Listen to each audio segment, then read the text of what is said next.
So if you'd like to record the class or whatever, now would be the time.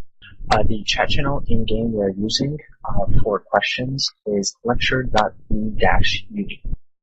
I'm going to ask for this class that you try to keep all comments and questions to that channel. If you have a question, preface it by a Q colon, such as I have just done, as that will help me better keep track of them in case we can go over them.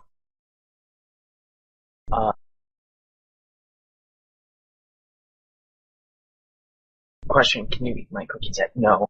Unless you can find me in real life, you cannot have my cookies. Okay, short introduction. Hi, I am Silvonus, or Silvonus, however you want to pronounce it. I am a E-University alumni. I am a graduate. I was in uni from 2010 to 2011. I have been playing E for about 3 years now. I am a retired ILM captain and ran the scouting certification program when it was going on. I am currently a member of Future Corp, which is a C5C5 PvP wormhole corporation, also known as the Verse Social Club. Can everyone hear me okay? People are saying I have mic issues. Give me a second. Let me see if I can. No.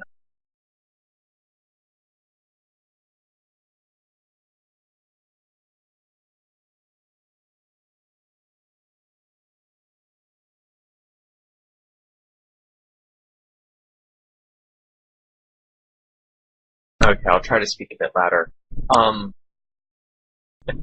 Sorry if you guys can't understand me. If you can't just speak up in lecture chat, my microphone is not very good. It's kind of dying. I need to get a new one. In which case, just yell at me and I will speak louder, clearer, or repeat myself. Okay. Scouting, intro to scouting, scouting 101. This is, I'm going to try to keep this class short, but it is a very involved class. There's a lot to cover. So I hope you have a pen and paper because you might want to take notes.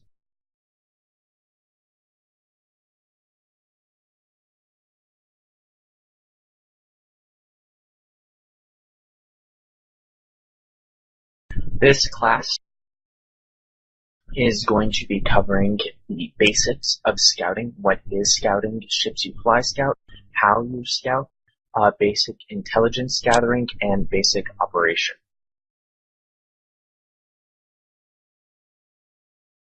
This class will full length runs around 2 hours plus, actually. I'm not sure what schedule. I will go for Bobby Rush scheduled for about 2 hours, which is correct, so we're going to go for that, or until I get called away, or until Bobby Rush shows up.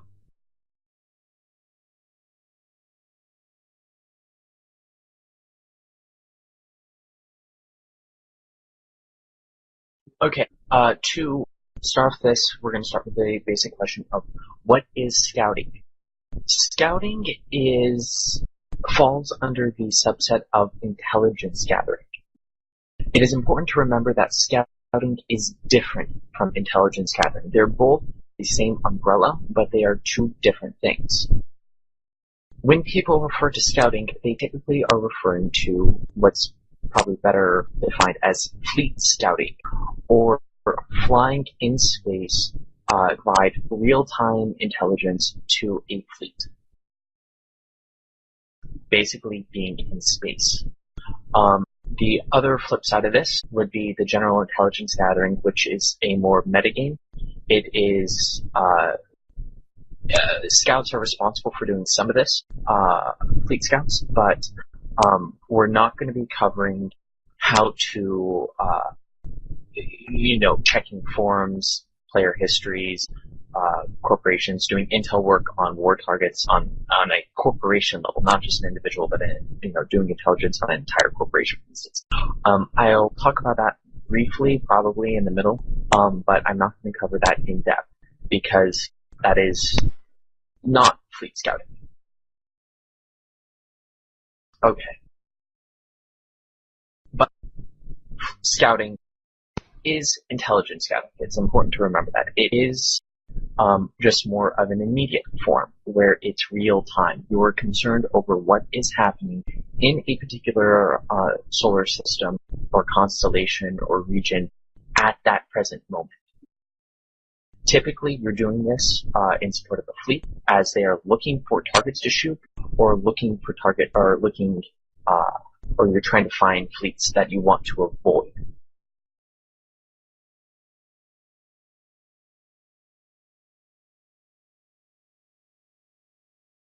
So, with that, there are roughly 4 types of fleet scouts, which is broken into a grid of mobility and cloakiness. Now, the most common feature most people think of when they think of a scout, they think of the covert op frigate, which is ability to move and warp while cloaked. I'm going to cover those ships in more details. That is typically what people think of, but that is only one type of fleet scout. There's actually a lot of different types that people don't normally consider and think about, but have the same roles, jobs, concerns of a covert ops scout. The most kind of utilized, I would say, is the +1 scout, which is a ship that is mobile and does not cloak. You would think, how can you be a scout if you don't cloak? Well, again, fleet scouting is concerned about immediate intelligence scouting. You don't need to be cloaked to get intel on a given system. And typically you're looking for targets of opportunity. You're looking for, is there a gate camp on the other side of that gate ahead of a fleet? The +1 or +2 scout also can be done by a Tech 1 frigate, or usually any uncloaked maneuverable ship. They are typically just immediately ahead of the fleet, making sure that you're not jumping into a death trap, or you're quickly seeing that, hey, there are 4 flashies in this system. They're going to be using a lot of the same tools they're going to be using the tools of descouting, namely descanning, and I'll go over that a bit later. +1 and 2 scouts also are pretty much almost any ship can do it. Hell, you can have a battleship do it. But typically it's kind of fast, maneuverable. It's able to go in the direction that the FC calls and provides what intel on what's immediately in front of the fleet or behind the fleet. Now, an unmaneuverable, uncloaked ship. Can anyone tell me what that would be? What type of scout? If it does not move and it does not cloak.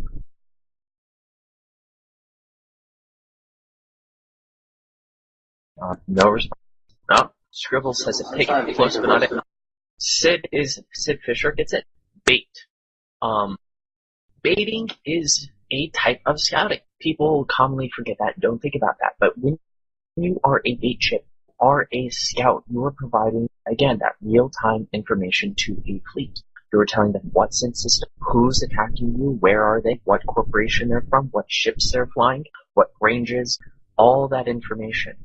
So, baiting is a form. Don't forget about it. It still requires the same skills as every scout, which is situational awareness, good D-scan skills, directional scanning, and being able to relay that information, over comms or chat. Now, I'm going to go to Scribner's picket scouts. Now, pickets are usually cloaky, unmaneuverable ships. Pickets are the least used form of scouting. They typically are sitting on a gate, cloaked up, just watching gate traffic. Good for defensive maneuvers. For instance, if the E-UNI want to section off the Abteller constellation where Aldrat is and protect that back pocket. The Aldrat Creek Gate is a choke point. It is the only point of entry. So besides wormholes, but we're not going to go into that. So you will potentially have a picket scout, a cloaked ship, just off the gate, watching to see if a war target appears in system or moves through the gate. You don't see it too often because it doesn't usually have that many uses. The most common, or the most commonly thought of type of scouting, is the cloaky maneuverable scout, or the covert ops frigate. They have the covert ops frigate, namely the Helios, Cheetah, Buzzard, and Anathema, all have the ability to fit a covert ops cloaking device Tech 2. This device allows them to enter into a war while cloaked and stay cloaked. So they are able to move around an entire system without ever decloaking. You'll also notice it does not get a speed penalty. Unlike the improved cloaking device. The improved cloaking device does not allow you to warp while cloaked, and it gives you a velocity modifier reduction. You will only be able to move at 30% of your normal speed, which means you are incredibly slow. The covert ops frigates are able to go at full speed. I can move in my Helios right now at 488 meters per second while cloaked, which is quite fast actually. For a no-prop mod ship, you cannot activate a prop mod while cloaked. You cannot activate any module while cloaked except for the cloaking device. Now, there are some slight variations on these type scouts. The +1/+2 scout has kind of the slight variant of it being the Skirmish Scout, which flies very much like a +1/+2, but is typically an interceptor or a tackle frigate that is looking for targets of opportunities and providing that initial tackle while the rest of the fleet catches up. So it's a combination of intercepting and interceptor pilot and a scout, and they are quite good at what they do if they're good.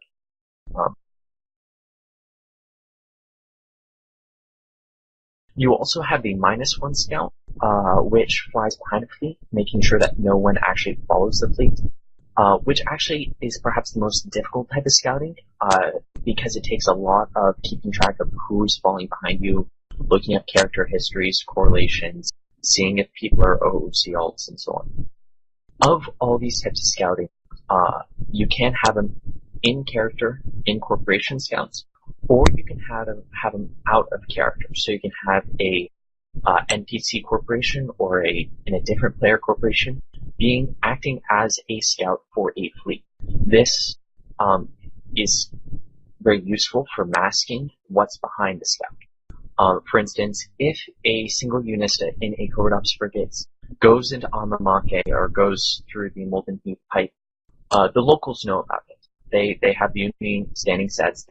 They will see the unista, and they will all know that there's likely a UNI fleet behind that frigate. So they will dock up, they will hide. So it can be difficult to engage in that, to get engagements if you show your hand in your corp that way. So usually scouting is the best done out of character. Now, I'm not sure if the current UNI's rules regarding OOC alts, I believe they are permissible now. Historically, my time in uni, they weren't, or they were allowed, but they couldn't be in the same fleet. But I think that is less so. I don't know the rules. You'd have to look them up. I'm sorry. Current rules do permit the use of OOC alt scouts. Do they allow them in the fleet? They do, with FC's permission. There you go.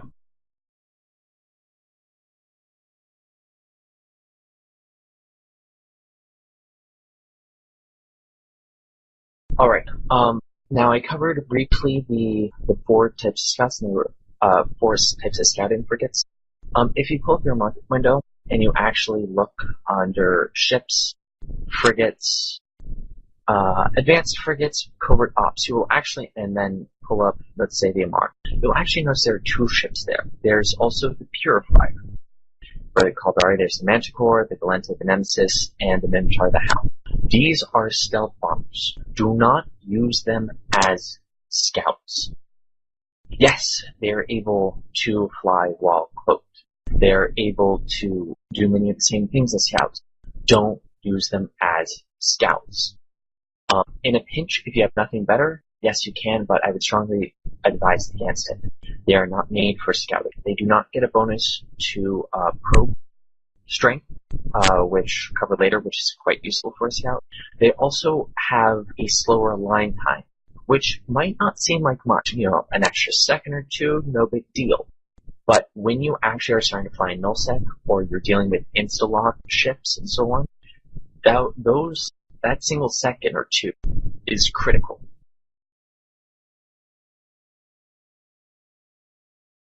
Now, so the Anathema, Buzzard, Helios, and Cheetah.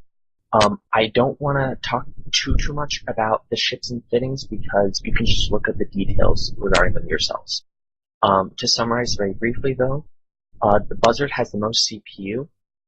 The Anathema, the Cheetah has the least CPU, and is typically the hardest to fit, but has the fastest speed.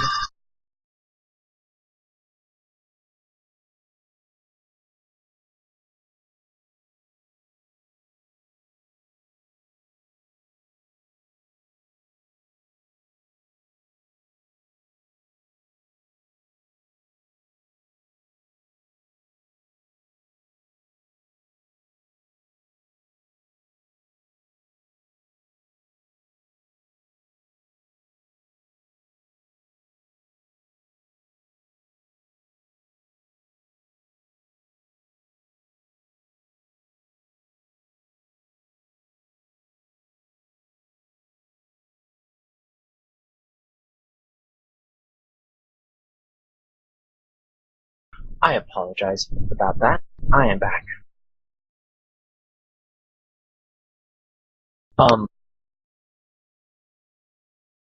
The Cheetah is the hardest to fit, but has the fastest base speed. The Helios is kind of a jack of all. It's personally what I fly because it's quite nice on the fitting, has a decent speed, and has that single drone, which is good for, well, actually, no, you shouldn't worry about that. The Anathema has the highest capacitor, which is good for long warps. And actually, some people are saying you can actually get like the highest speed out of it, actually with all, because it has a lot of low slots. But it doesn't have as many, and it has 3 high slots, which is nice. The Helios and the Cheetah only have 2 high slots. Now, Max Cicero linked a bunch of the skills you should have. Most notably, you need Electronics 5. You should have Cloaking 4, Covert Ops 4, Astrometrics 4, all the Astrometric sub ones being Acquisition, Pinpointing, and Range Finding 3, Evasive Maneuvering 3, but you should get that to 5 as soon as possible, Warp Drive Operation 4, General Fitting, Capacitor Skills, and so on.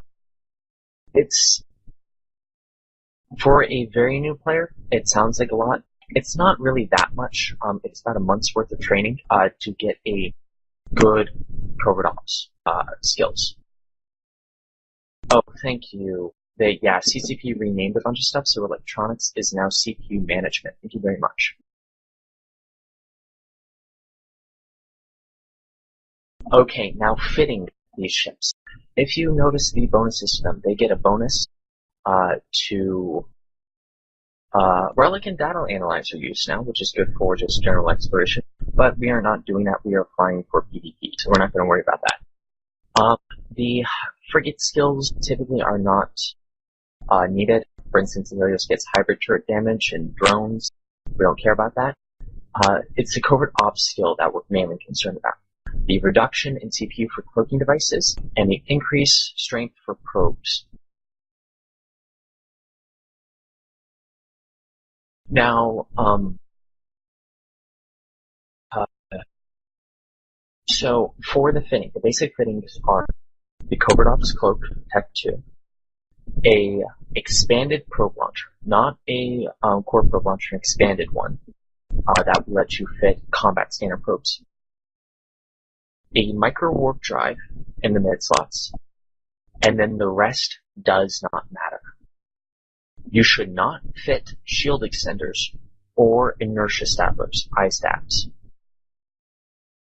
You should not fit any guns. You should not fit ECM. You should not fit ECCM. You should not fit ECM burst. You should not fit a lot of these things. Two exceptions to this might be when you are new to scouting, don't fit a point or anything like that. Later, once you are a very experienced scout, you can, but when you're starting off, don't do this because of the cardinal rule of scouting. This is the number one rule, the number one thing you should know when scouting in a covert ops frigate. If you are not cloaked, you are dead. I will repeat that again. If you are not cloaked, you are dead. Covert Ops frigates have a tank made of sunshine and rainbows and hopes and dreams. It will die so fast, it's not funny. Camilla asks, why not fit ECM? Couldn't this be your Hail Mary? No, because if you are not cloaked, you are dead. If you are not cloaked, you're already being shot at, and you're volleyed through your armor, pretty much.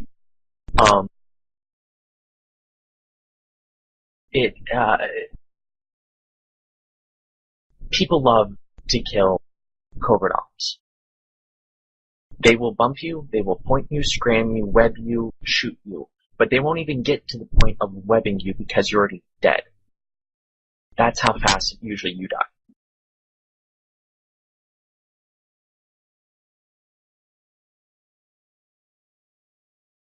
The reason why I also say don't fit any offensive modules, don't fit any guns, missiles, or anything like that, or ECM, because then you're tempted to use it. A lot of new covert ops pilots love to fill out those mid slots. Don't. You can leave them empty. It's okay. Trust me, your ship won't explode. No bad things will happen to you. You do not need to fit every single one of your slots. Remember your role. You are there to get intel and relay it back.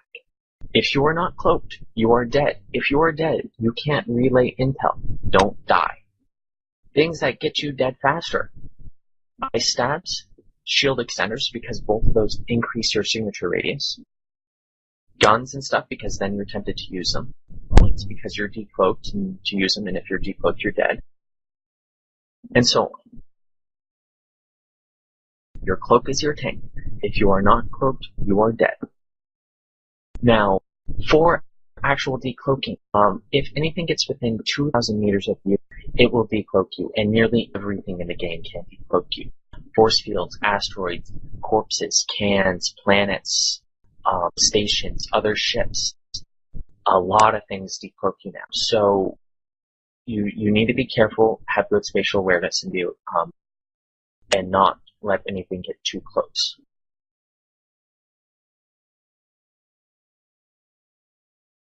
Other ways not to get cloaked, or ways to stay safe while flying, is never to use a default warp distance. Everyone knows 70 and 100 and 0 and all those default ones. So what I want you to do is I want you to select an object in space right now, if you're in space, and you'll see the warp to within 0. Right-click that and say set default warp distance. Change that to 85,000 meters.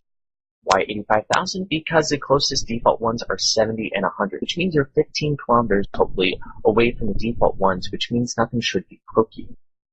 Now, this is not a guaranteed thing, but it's something to be aware of that you can do. You can set non-standard warp distances.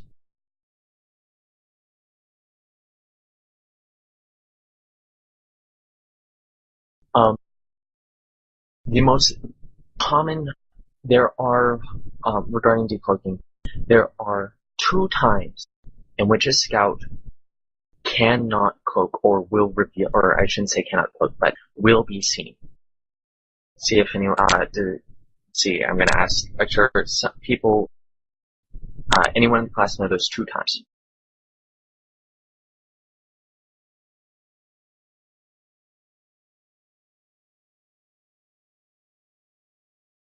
Oh, actually 3 times.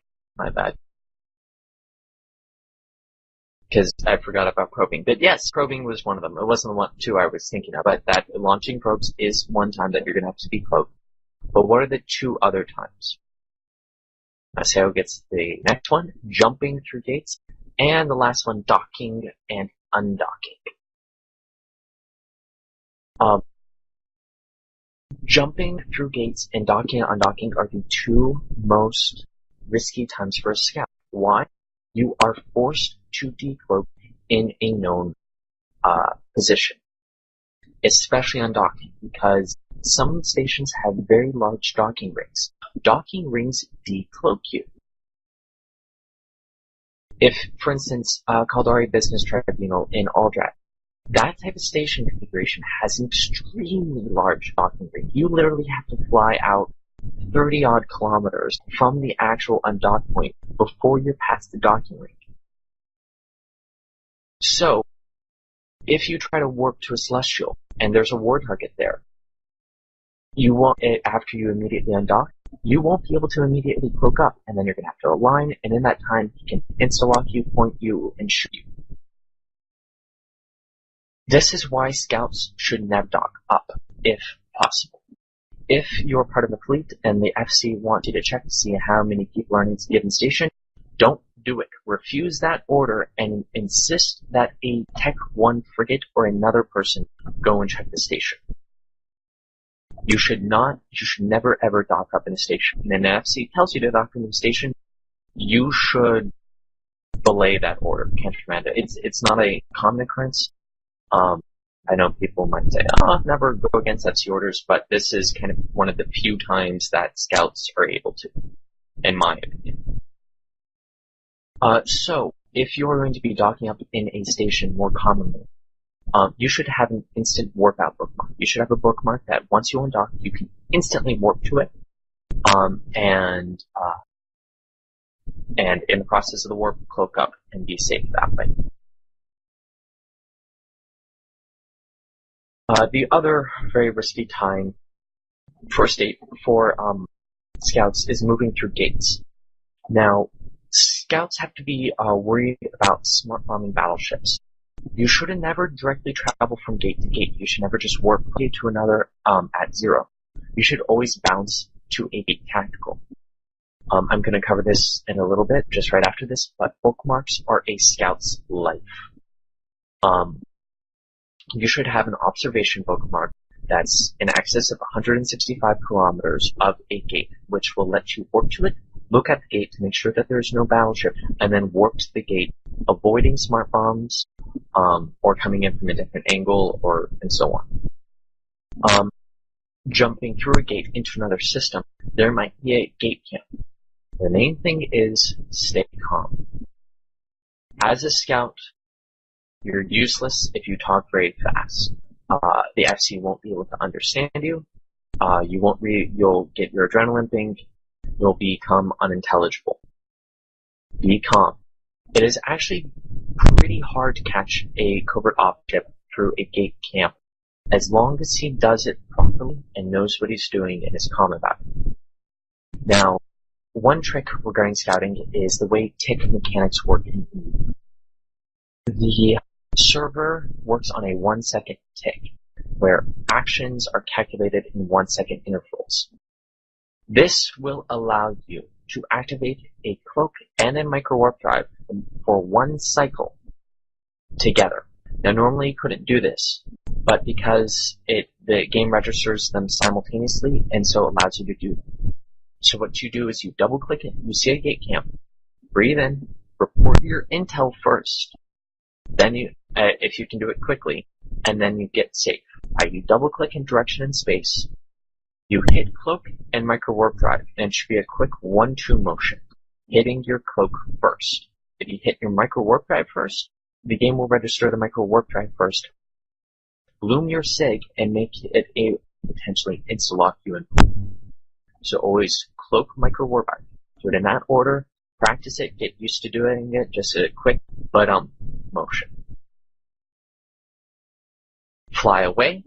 Change direction immediately after if they have interceptors or interdictors or something.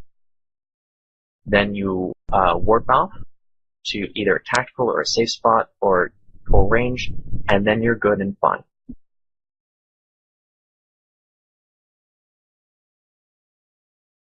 The biggest risk, though, with gate camps is in nullsec. It might not happen to you guys too often because you're not in nullsec as much, but the biggest threat to scouts are actually cloaky double bubble sabers. You should never work directly from gate to gate for two reasons. One, stuff like to sit in line, drive bubbles, and so on. But the other reason is because it makes your motion predictable and it initiates warp. What happens now if you say you're in nullsec, you're on one gate, and you hit warp to another gate? Say I'm a cloaky saber. What I see this happening. I'm not going to be able to lock. I'm cloaked up. I decloak, launch my bubble immediately, and then activate my warp drive and burn in the direction you were in. Because you initiated warp, the bubble immediately cancels that, and your speed starts dropping to 0. You stop moving. This allows me, in my overheated saber, to easily catch up to you and bump you and decloak you. You are now bumped, decloaked, and in the middle of a bubble. You are dead. Now, instead of warping, if you double-click in space or align to, and then he does that, he decloaks and pops a bubble, you will still maintain your speed. You will not drop to 0. And then, hopefully, the saber will miss you because you have now moved a distance away from him.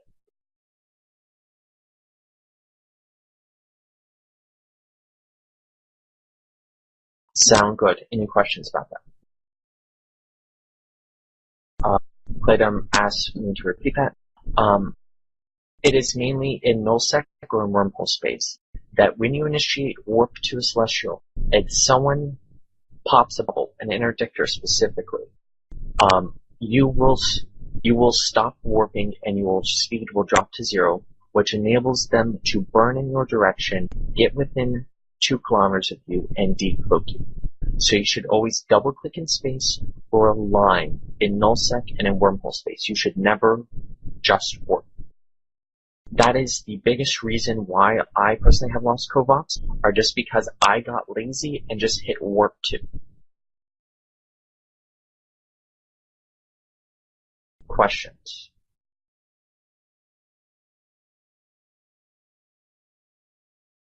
The Hydra asks, how fast is the Instalock pilot, and does that expose your cloak? Instalock pilots ideally have enough scan res to lock you in less than a second. That means that if they manage to actually control click your name and you have not immediately cloaked up in that server tick, they will lock you. Now, I did not mention this before, actually I forgot to. If you are locked, if you are targeted, you cannot cloak up. This is why. If you are not cloaked, you are dead. If you are not cloaked, you are targeted and locked. If you are locked, you cannot cloak up.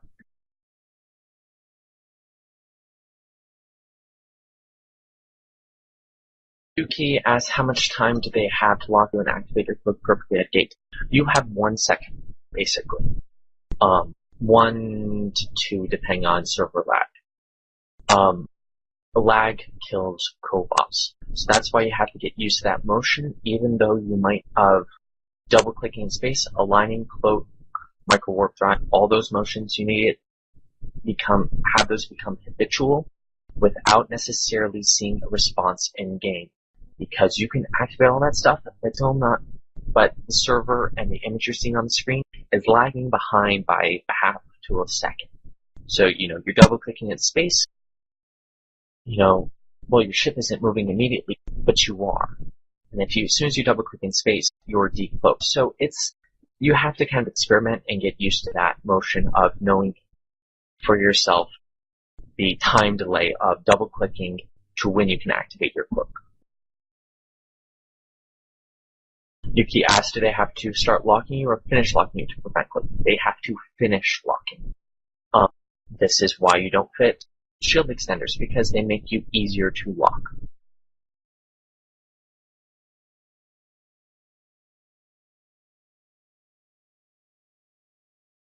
Scribnal asks, in corporations I have been in, see them using Rainer to paste these scan results. How on earth do they do that so fast? I will cover that in a minute. Let me get back to it. Let me get to it. Kilvian asks, so burn out from the first gate or bounce to another location in space first before going out the gate? You should align or double click in space first. Then once you're sure that once you've moved and you're sure that there isn't a saber or something, then you can warp to wherever you want. In nullsec, you should always also you should pulse your microwarp drive whenever you jump through gates. If you don't, sabers will catch you. They can go blistering fast, and if you aren't using your microwarp drive yourself, by cloaking first, then using the microwarp drive in that 1 second tick, they will catch you as well.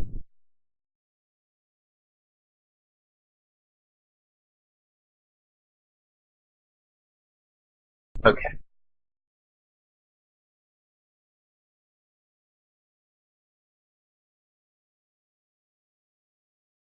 Marksha asks, I've seen a cheetah fit with a signer. Is that frequent or more exotic? It is a common fit item to covert ops, but you will not really see that in the E-UNI because that is for lighting sinusoidal fields, which are used as basically beacons for capital ships to jump to. They cannot jump unless they have a sino beacon. I'm not really going to cover this because it's not something you're going to be experiencing in the E-UNI because E-UNI doesn't/shouldn't be using capital ships. And the few times they have, they've all died.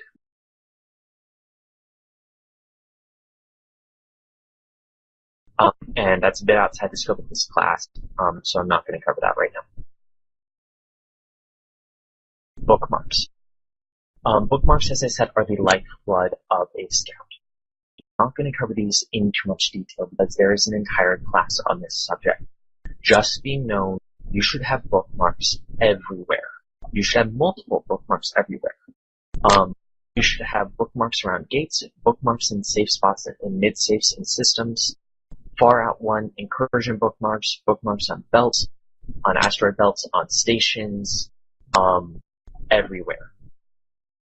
Come up with a good naming system early on and stick to it. There are a bunch of them, both on the wiki proposed and the, can someone please find the bookmarks page on the wiki and link it for me? Hold on one second.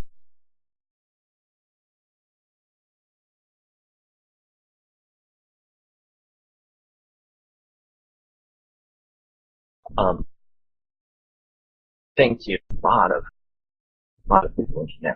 Go over that guide. It will kind of explain all the different types of bookmarks and details regarding them.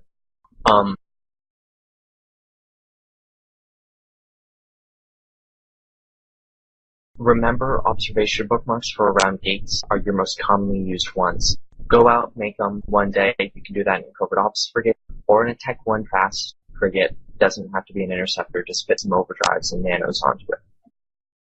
You typically want to create bookmarks at least 165 kilometers away from the gate. I personally do my Empire bookmarks at around 250 and my nullsec bookmarks at around 350. I make them unaligned to any other celestials, be it planets, moons, stations, and so on. Have them everywhere you can. To give you guys a little bit of example, let's see, bookmark. I personally have 3,618 bookmarks. Of these, I have 1,000 gate observation bookmarks. Wow, I have a nice round number there. I have 49 instant warp bookmarks. I have a lot of others, observations, pounce points, safe spots, trade, wormhole bookmarks, incursion bookmarks, bookmarks for locator agents, and so on.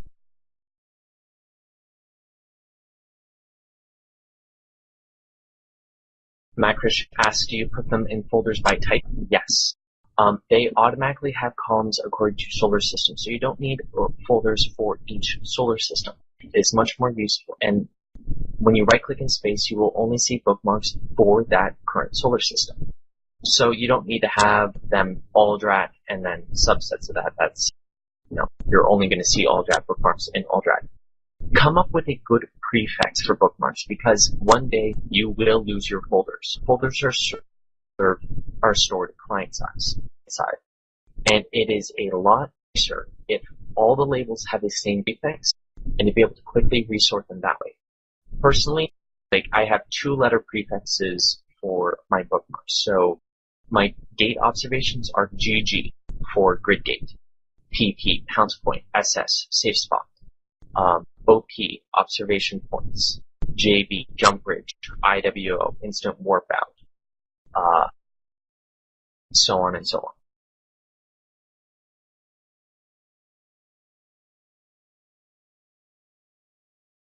Make your bookmarks easy to read. Don't make them overly long or too complicated. Make them so that you can quickly disseminate information and figure out what that bookmark is, where it is, and what it does.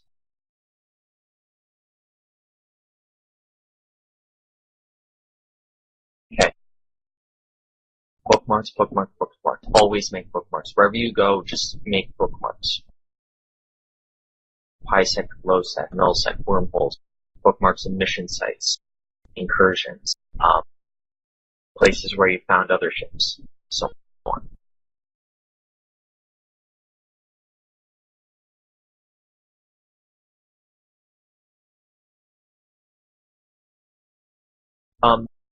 The other tools of the trade are combat probing. Combat probing works the same way as any normal probing down anomalies, except your targets are probably moving, which makes it more difficult. Practice it. Again, this is an entire class on itself. All I'm going to say on the topic is practice it. You don't actually need to combat probe too often, because D-scan is your number 1 tool. I'll cover that again in a little bit. But combat probing should be a last resort. When you cannot find a target through D-scan or any other method, then and only then do you drop probes. Once you know he has to be probed down, that he's in a safe spot, and you roughly have his position. Good combat probers are able to do it in 1 hit. They have D-scanned someone down, so they know approximately where in space he is, how many AUs away, and so on, what direction. They're able to launch probes, do 1 probing, and get a hit on that person. You should not, if it takes you, you shouldn't just deploy probes max range and slowly inch them down. That will take, in general, too long. D-scan first. Probes show up on D-scan. So if your enemy D-scans, which he should be, he will see the probes and know you're trying to probe it. Okay. Practice probing. D-scan. This is the primary tool of Scout. D-scan, D-scan, D-scan. Learn it. Practice it everywhere. It is the most powerful tool in E. Everyone should know how to D-scan no matter what you do in E. It will keep you safe. It will find you targets. This is its own class again. You're going to need to attend one of these classes to really get the full flavor of it. And I'm just going to say, direct you to one of those classes, attend it multiple times, practice it with other people. D-scanning will find you more targets than anything else. A good is able to D-scan a system very quickly, able to find targets and where they are with ever dropping probes. They're able to get on. I've worked in scouting teams of 2 or 3 people, and we have been able to D-scan entire systems in less than 30 seconds. We have known exactly where targets are. Not just, oh, they're over here. We know specifically Planet 3 belt to 100 meters. Oh, they're 100 kilometers below it. That's how fast we can do it. And it relies on good scouts using the scan together. Individual, again, you can do it. It is good for keeping you safe, knowing what's where, how far, and so on. It takes an hour to go over the scan fully. So again, attend one of those classes. Just pasted into lecture.E-UNI. There's one coming up on the 14th at 2 a.m. Eve time. Oh, good. Yes, attend if you can. There are also some videos on YouTube. I believe Seamus and maybe Turn Day have video guides on how to de-scan as well, which give you some graphical representations, as Eve is not very nice in showing you how de-scan works.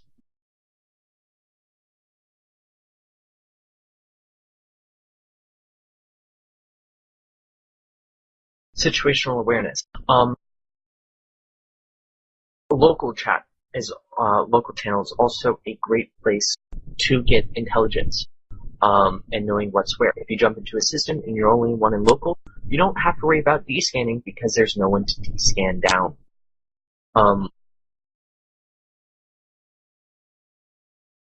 Now you wanna local will tell you if there's an enemy fleet, what corporation they're on, and so on.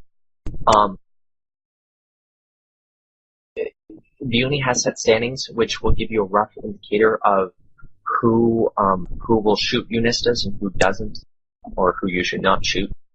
You should check for common corporations or common alliances. You also can use them to find outlaws and GCCs. It's important to remember there's a difference between a pirate and someone who's flashy and someone who's a war target. There are three different types of people. War targets have a special icon and they will flash in local. You will see it, you will know it's them. It's, the red skull when it flashes, or the red star. Outlaws, with the default overview settings, are someone who have committed a crime, who make them engageable to anyone in for 15 minutes. They will have an icon, it will flash in local. The ones that you particularly have to look out for are the pirates or outlaws. These are people with a less than -5 security status. These people are perma-flashy.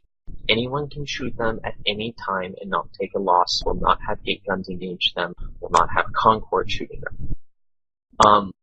The only way to check this, though, is to double-click on people's name and look at their security status. They do not have a special icon. It is important to also differentiate between these when you're relaying this information to your fleet commander. It is important to note neg-5s,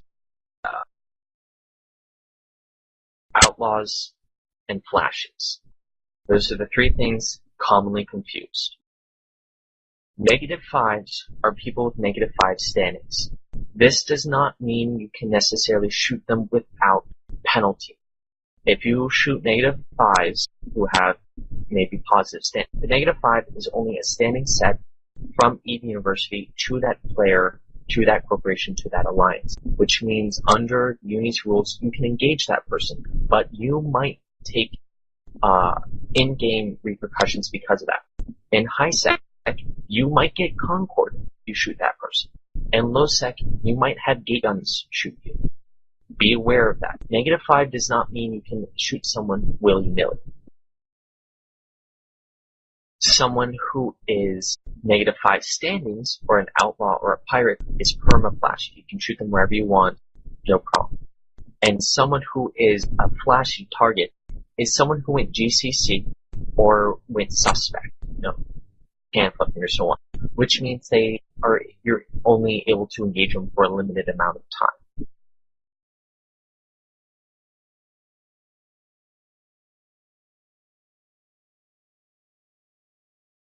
Any questions regarding that?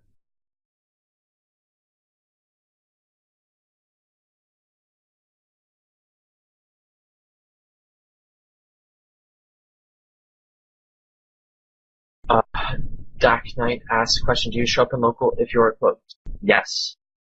You can never hide from local unless you're in a wormhole. Wormholes are the only places where local is on what's called delayed mode, which means you only show up if you actually speak in local. In wormhole space, you can have 50 guys around your ship and you will never know, because if they're all cloaked up, they won't show up on D-scan and they won't show up in local. Oh yeah, I forgot to mention that. If you are cloaked, you do show up in local, you do not show up on D-scan, nor can you be cloaked down.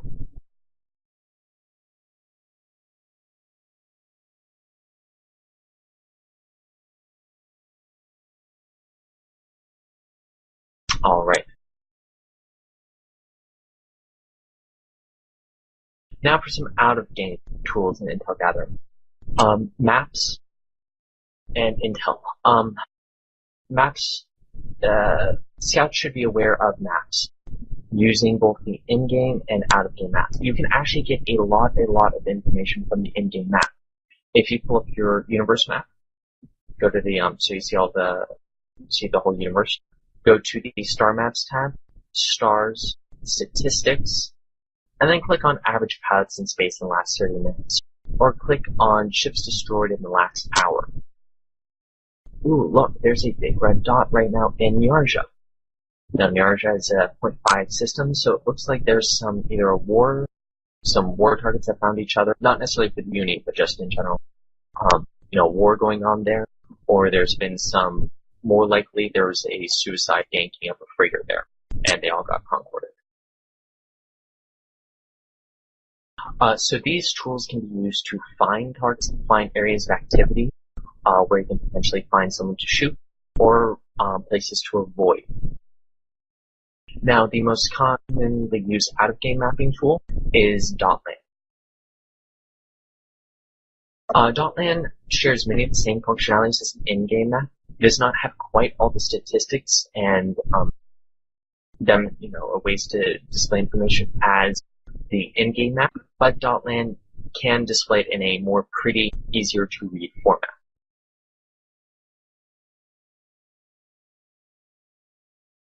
Also, the Ombi maps.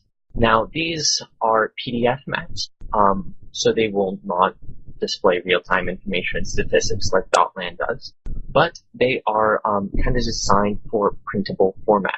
So if you are going to be in E-UNI and commonly traversing the same routes, it's real nice to actually print these off and have them on your desk. And you can quickly see, it displays them in a rather nice format to know where the pipes are, what systems are connected to where, so you can see, find out where you need to go, or provide information to your fleet of where maybe they should go, or escape routes, and so on.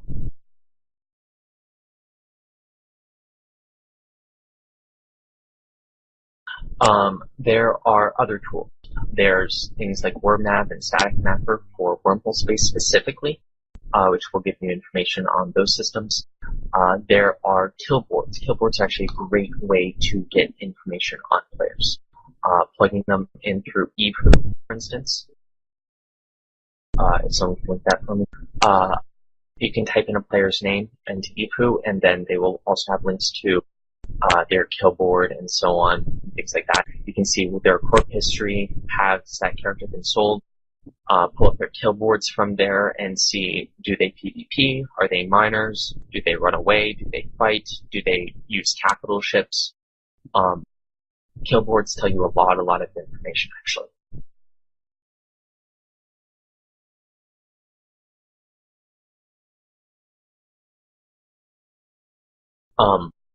And lastly, there's also locator agents. Locator agents are a bit kind of funky to figure out which locator agents you have available to you. Locator agents are NPC mission agents, which in addition to giving you missions, have the ability to find another character. You give them a name, they quote you a fee.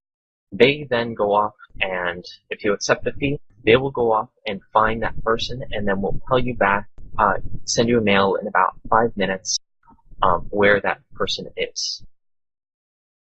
They will tell you the individual solar system, but no more detail than that. Or if they're docked on the station, they will tell you they're docked up. Generally, you want level 3 and level 4 mission agents. Level 1 and are limited to only finding characters in the same constellation. Level 2 in the region.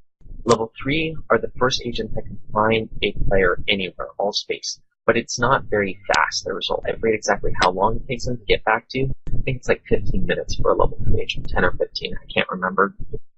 Don't quote me.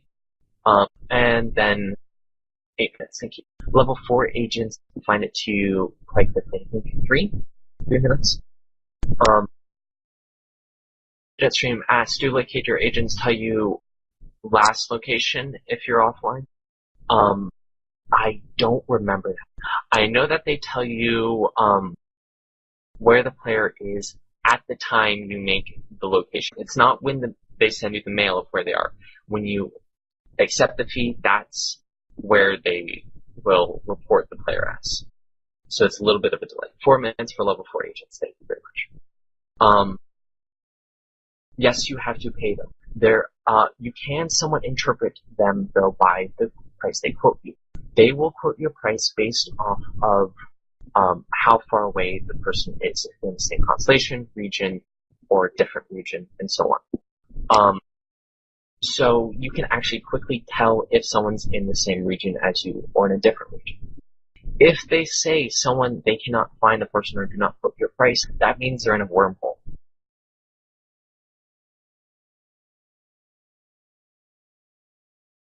There are a bunch of locator agents from Mimitar Mining Corporation, for instance, around Aldrak.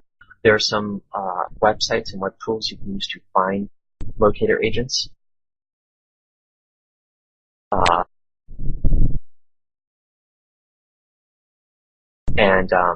Yeah, but it's not exactly an easy way to find them in-game. Once you do find them, know where they are, I recommend actually bookmarking their station.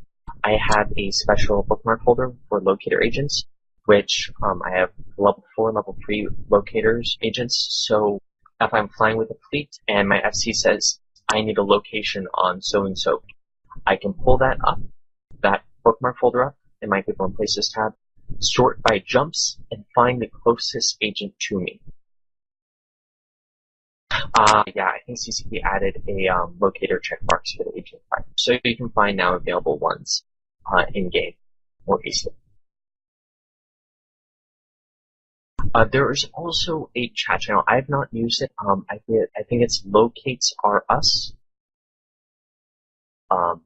which you can type in. You can ask someone to run a locator agent on a name you will give them.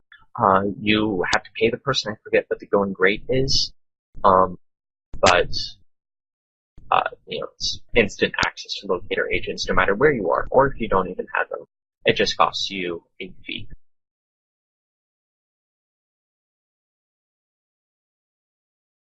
Also for intel gathering, I'm not sure if E-UNI still does this, but I know during the wars in my time, we would send out corp mails with lists of every single person in the War Targets Corporation, and we would add them all to watch lists. If you suddenly see 20 war targets log on at the same time, you can bet they're about to do something. It's a good way to get intel, knowing when someone's logging on, when they're off, and so on. Any questions?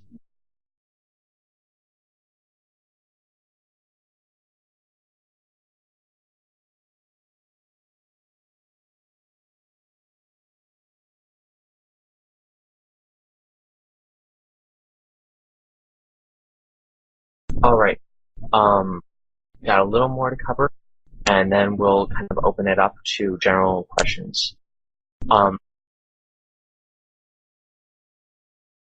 Now, I've kind of covered all different ways you get all this information.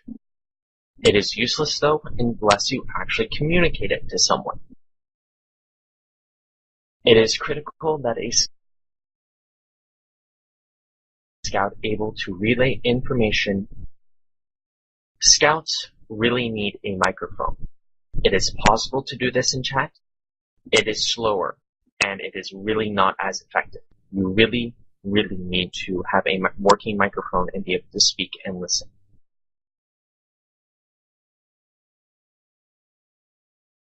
Now, fleet structure.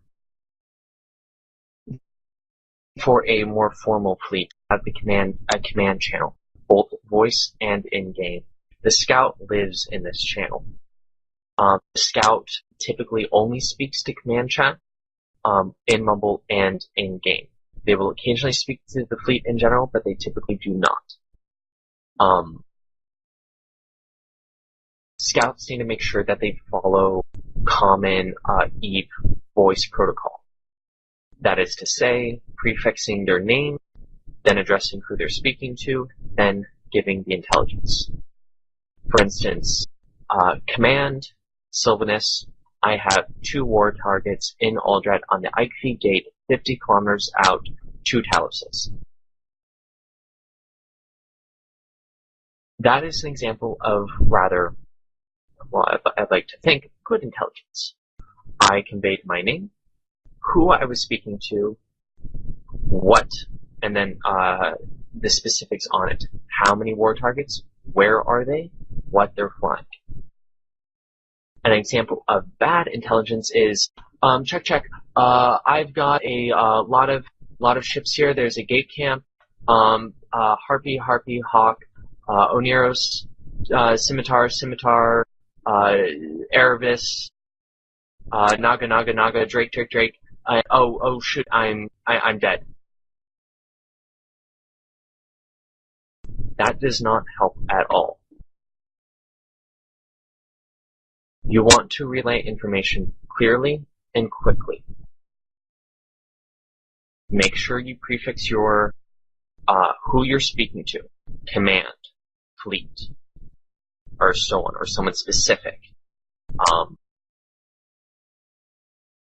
Then you say your name. Always identify who you are. Now you can identify yourself by your own name, or if you can just say Scout, for instance. So command Scout or command Recon.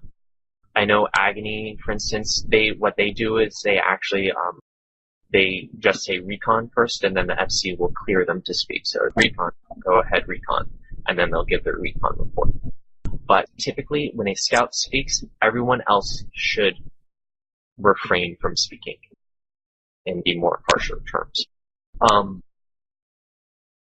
This is why people should not generally be speaking over comms in fleet chat, because usually, if you're in a normal fleet and you're listening to normal fleet comms and you hear nothing, that typically means command channel is very, very busy. And if you're speaking up in normal fleet, you're talking over people in command chat. You want to relay, again, who you're speaking to, who you are, where you are. The Eichfie Gate in Aldrat, for instance. You want to speak where in system you are and what system. Then your intelligence. How many people, what they're flying, where they are. 3 war targets in Drakes, or in, it doesn't have to be super specific. Again, it doesn't help when you rattle off a huge list of names. Drake, Rapier, Scimitar. No one can keep track of that. Say, approximately 5 battlecruisers, 3 logistics, 2 recons. Same fact, it gives all the information the FC really needs. If it needs more specific, he can ask you. And then again, where they are. Are they at 0 on a gate? Are they burning away from a gate? How far? How fast?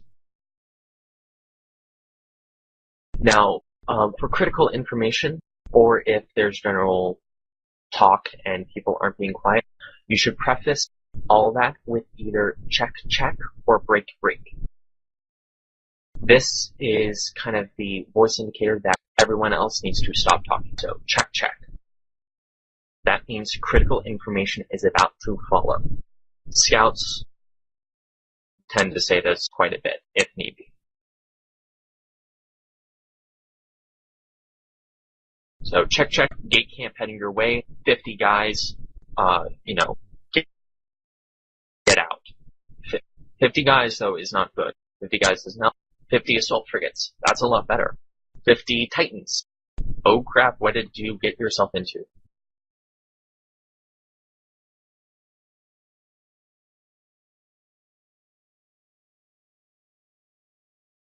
Now, Scouts have to take a little bit of They have to know exactly kind of when they should speak up on comms and when they should type in chat. Non-critical information should go in the command chat.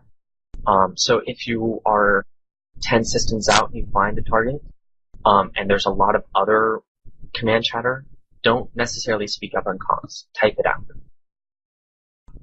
Also, sometimes if you have a large number of scouts in a fleet, say 3 or more, 3 is kind of the limit for comfortable amount of scouts. You start getting 4 scouts or more, you start getting a lot of intelligence thrown about. At that point, you typically want to designate one person as a scout commander, and you will create your own scouting chat, and all of the scouts will relay their information in that scouting chat, and then the scout commander will relay all that information, what he thinks he needs to relay, to command over comms. That doesn't happen too often, though. Rarely do you actually get 4 scouts in a fleet.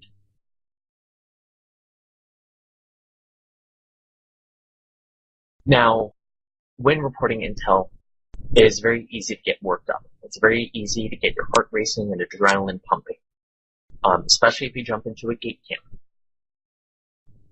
The main thing is stay calm. Take a breath, deep breath, and then say your intelligence and sound as bored as possible. If you speak very fast, if you get excited, you will speak not clearly. It will be hard to understand you. A scout should sound like what he's doing is incredibly boring. Check, command, Silvonus. I have 30 drakes, 20 scimitars, 5 interceptors on the IP gate in Aldrat.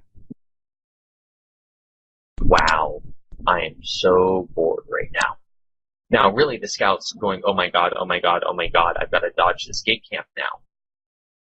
But now he's relayed the intel. We can worry about that, do it, and it's all clear. It's all calm. It calms the FC and command chat as well. If scout starts getting hyper, the fleet commander tends to start getting very nervous and very hyper as well. And that's how ships die. Be calm.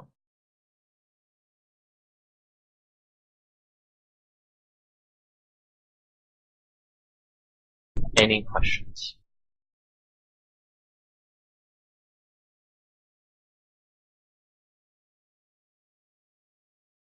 Yeah, Max Tesoro says current Unicomms uses break instead of check. It's actually a European versus US difference. Europeans tended to say check, and the Uni kind of has shifted from more Euro to slightly more US focus with their player base, so it's actually turned into break. I, though, played more during Euro time zones and was around Euro guys, and we always said check. So that's what I said. Both, you should recognize both, though.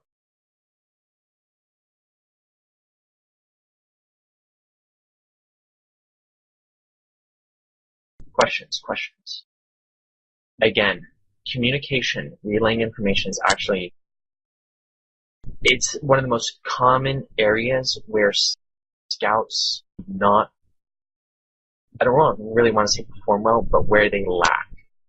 A lot of new scouts tend to get so worked up about the de-scanning, the probing, the cloaking, that they forget that they need to relay that information and do it clearly and calmly. And that's where a lot of new scouts stumble up. Experienced scouts have scouted so long that it all becomes so second nature that scouting in a way is back boring for them. They do it, they've done it, they've seen it all, they dodge gate camps, it's no big deal, here's your intel, go kill stuff.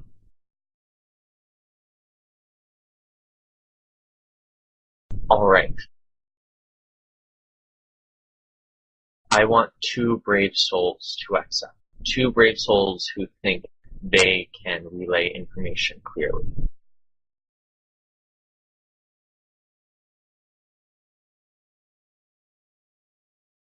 Kayla Dam, our first victim.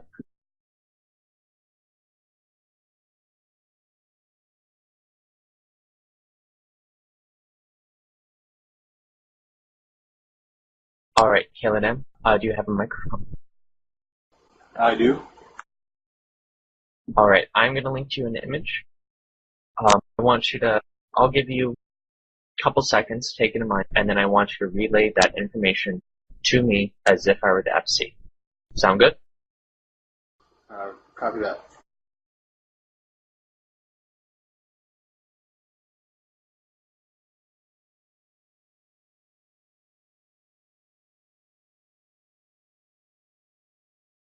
I can't make out much of the writing on the image. It's a lot blurred out.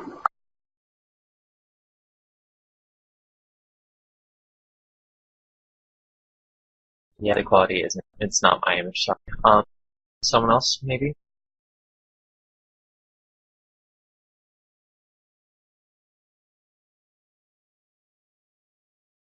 I could maybe make out Harbinger, Drake, possibly. Maybe two Drakes, a Harbinger, something Sword, and I can't really make out the top one very well. I think it's Huggin. And the broadsword, I think. Four cool mates. It's a Huggin Drake, broadsword Check. Drake, Harbinger. Check. Command, Silvonus. I have 5 targets Chupacabras on the Todifon gate in a body at 0. I have 3 battle cruisers, broadsword, rapier. 10 in local, about half neg 5s. That's it. Nothing more on D-scan. That's the other thing I forgot. That's the type of intel. If you stumble going, Drake, I know it's kind of hard to read. It's that precision. You have to get used to getting into that kind of rhythm of check. I have 5 people on Todifron gate in a body. Chupacabras, 10 in local. Half of them, neg 5. Nothing more on D-scan. 3 battle cruisers, broadsword, rapier. Boom, boom, boom.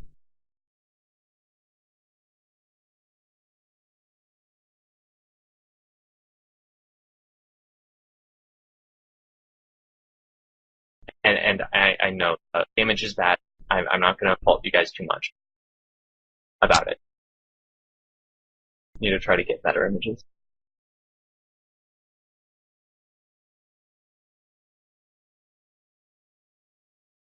Okay.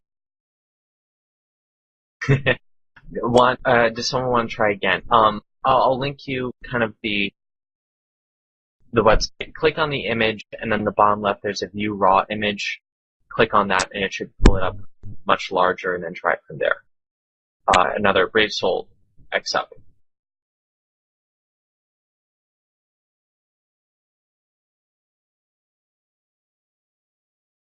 Oh, you're a veteran, Scribnell.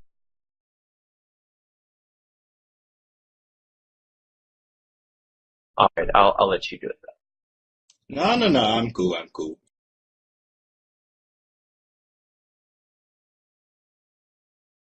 Try that. Okay, we'll have you try again.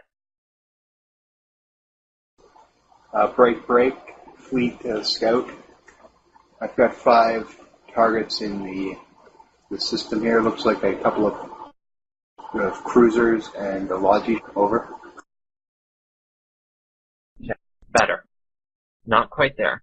It's a bit difficult to do it, I know, especially when you haven't gone through the gates and everything yourself. If you look in the very top left, oh gosh, this has ads. Sorry, I didn't realize. Do this in an out-of-game browser. It's a lot better there. If you look in the top left of the corner of the screen, it actually tells you what system you're in and then the nearest celestial. So it's easier when you're actually moving because you know what gate you're on, but in this case, you have to look it up. Other things to report, the number of people in local, how many are pirates, outlaws, neg 5s, and so on, what's on D-scan, and the corporation of Chupacabras. I'm not sure if they're still flying around, but they are a they were at least one of the more notable low-sec pirate groups. If someone can do it with the new image I linked.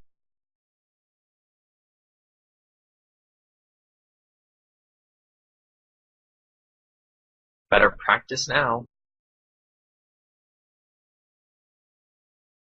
Scribble, you can go ahead and do it. Go.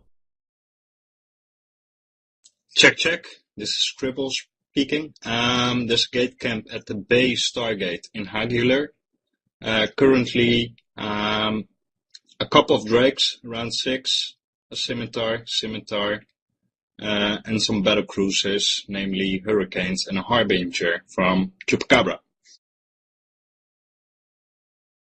Yeah, I was pleased with this. Pretty good. Much better. If you can, summarize the ships a bit more, how many there are. So it looks like there's around, I'm just estimating 16. Yeah, normally I sort the overview in this kind of case on ship type instead of distance. Yes, sure. And again, when you're personally actually flying through the systems and seeing it, you're to manage it. So yeah, round 16, battle cruiser gang with 2 scimitars and some recon support. 29 in local, mostly neg-5s, no additional things on D-scan, or very little on D-scan. Little things like that. Are they at 0? Okay, they're kind of spread out at range. They're not quite all at 0, but yeah. So yes, other things. So that's going to cover kind of the bulk of the class right there. I'm going to cover a few more additional topics, and then we'll open for Q&A. Ship types. Eventually you will learn them. Eventually you should know them all. Scouts they have to know, in a way, everything in the game related to PvP. It is my personal opinion, not everyone, that Scouts are kind of like granted by their advisors to the fleet. They know as much, if not more, than the FC. They know ship types, what their resistance holds are, what normally their engagement range is, corporations, where they hang out, what they do, how many people they bring, do they have support,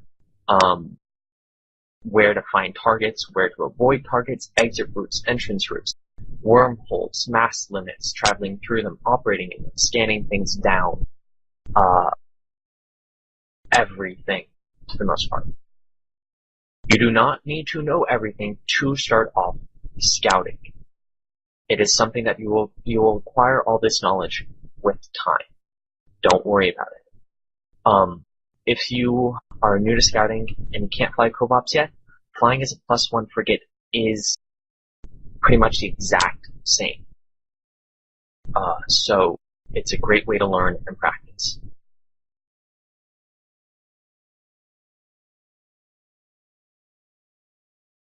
Also, your overview. Your overview is another one of your lifebloods that you will live by.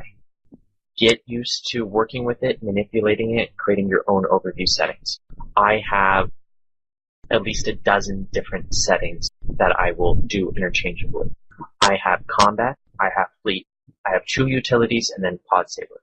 I will change out those 2 utility tabs to whatever I need, be it a POS hunting tab, specifically to find POSs, specifically to see logistics ships, to a collision tab that has everything on it to avoid getting decloaked. Yeah.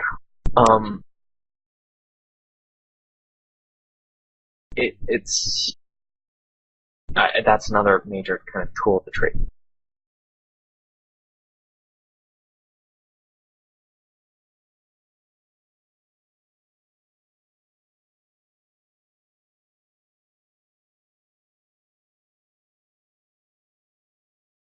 Alright,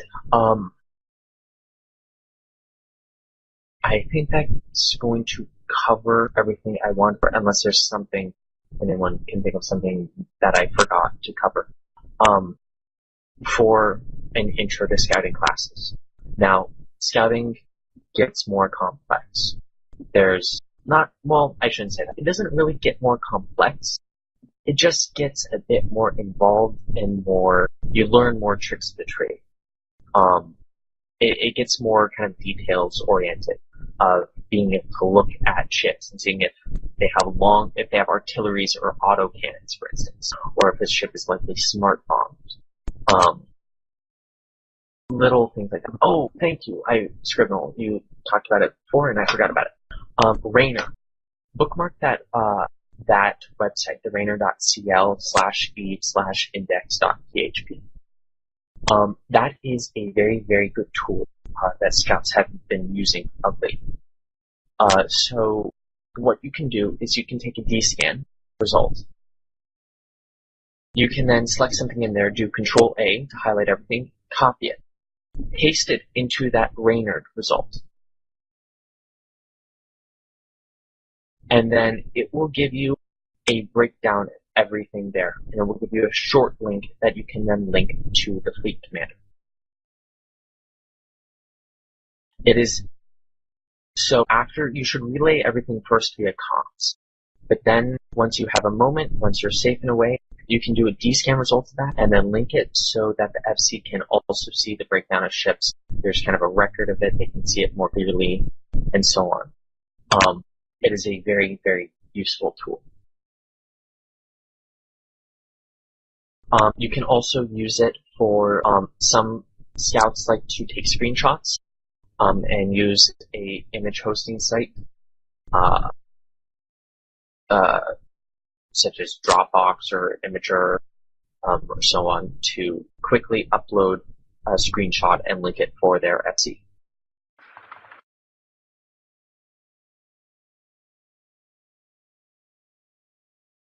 Kratom asks question, is there a good reference chart for ship types?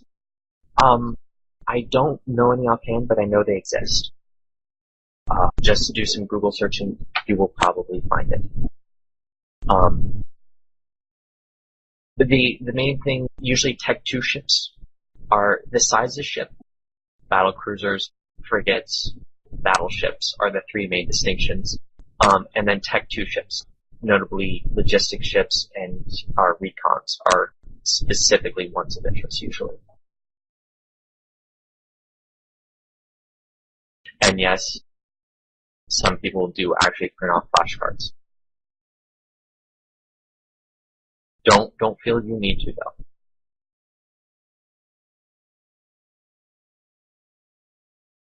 Alright, that covers all the major topics for Intro to Scouting. Again, as I said, it doesn't really get more complex. Scouting is not actually that complex thing. It just becomes more involved. When you eventually learn stuff like the finer points of wormholes and crashing them, of grid foo and manipulating grids and recognizing them and doing it and so on, of again being able to find jump bridge networks and figuring out where their likely connections are, where someone's going to come from, and what's a trap and what's not a trap. The Scouts tend to, as I say, they eventually learn a lot about the game and PvP and all aspects. And so they usually can be called on by the FC for help, for information, and so on. But if you are a new Bro Scout, ask questions yourself, get help, get an older Scout to fly with you, to help critique you, on relaying information and so on. It's good. I really enjoyed scouting. I did it for a long, long time. For my entire time in the E-UNI, I was a scout. I was one of the very few, for a while we actually had a very few number of scouts. I was one of the very few certified scouts, and certified scouting instructors, that the E-UNI had. And it's a thankless job. You will not get on kill mails. Typically, when fighting's happening, you are 4 jumps further out, making sure that they are bringing in reinforcement. You don't see fights, you don't get on kills, you don't get thanked in AERs. But you perform a very vital role, a very important role, a very beneficial role. The E-UNI, I believe, has a after-action report kind of Google sheet that FCs can fill out and list their scouts and logistics ships and so on, so that way at least the UNI administration UNI Island Command can recognize scouts who put in that work, and you get medals, actually. If you do good stuff. So yeah, it is thankless. But knowing that like you are responsible for your fleet, finding and crushing an enemy fleet is a very satisfying feeling. Alright. At this point, I would like to open up the floor for Q&A about anything related to scouting. You can ask in lecture chat or in comms at this point. So the official class kind of is, again, all the main topics I wanted to cover are over. So now we'll open it up to anything and everything.